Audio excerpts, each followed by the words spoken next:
The NFL draft is tomorrow, so we've got the TU's Demetrius Harvey hanging out with us here. Uh, any idea what are the Jaguars going to do when they're on the clock at 5, Demetrius? Oh man, I feel like you could ask anybody and it would be pretty much the same level of confidence. I don't know. I really don't. And I'll say this. I think that leading up to the draft and back in December, I would say Mason Graham was a guy that I thought for sure fit the mold of what the Jaguars needed. Even with, Trent Baalke there, Doug Peterson still there, they needed a guy on the interior to sort of, push, stop the run. Devon Hamilton hadn't, sort of come back to that Devon Hamilton that we all knew. So I was going with Mason Graham, Mason Graham, Mason Graham, and now, it sort of shifted a little bit in February, in the beginning of March. I was thinking maybe an offensive guy. I was thinking T Mac, I was thinking Genty, and then Genty was sort of, the guy. And then now all of a sudden, it seems like that's the direction that everybody's going. So if I had to choose, probably an offensive player, probably Genty, but that Mason Graham pick I still feel like is pretty strong.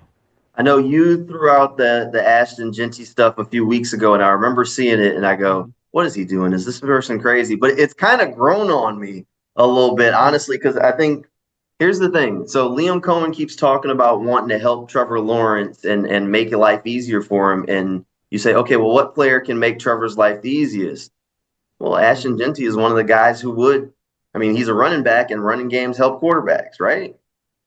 hmm That was exactly what I was thinking. At the time when I made that pick, it wasn't necessarily based on like a lot of information or anything like that. Obviously, every team likes Ash and Genty. It's not going to be breaking news to say Jaguars like Ash and Genty. But I was thinking about that. I was like, they went out and they invested in the offensive line. They got Patrick McCarry.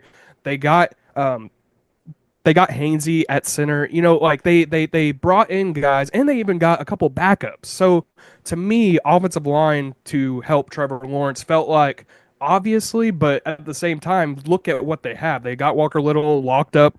I know it was under the past regime, but you still have him under contract. They have Anton Harrison as a first round pick. He's locked in for the next couple years. You want to see development from him. Ezra Cleveland just signed his deal, and he's not that expensive. He's not that old. So to me, it just didn't make sense to necessarily go offensive line. So Genty sort of came to the forefront of like, hey, this is probably besides Travis, obviously, besides Travis Hunter, Genty's probably the best offensive player in this draft. I mean, just look. I think he had about 1,700 yards after contact last year. That would have led the entire NCAA, and he already led it with about 2,600 yards, which is crazy. So to me, I thought a perfect player to sort of match with Trevor Lawrence would be a guy to sort of take some pressure off of him, get back to the running game. Genty sort of opens that up. Okay. So I'm leaning right now that I think the most likely thing is probably a trade back. You kind of thinking the same thing as when whoever makes the pick at 5, more than likely, I don't think it's going to be the Jaguars.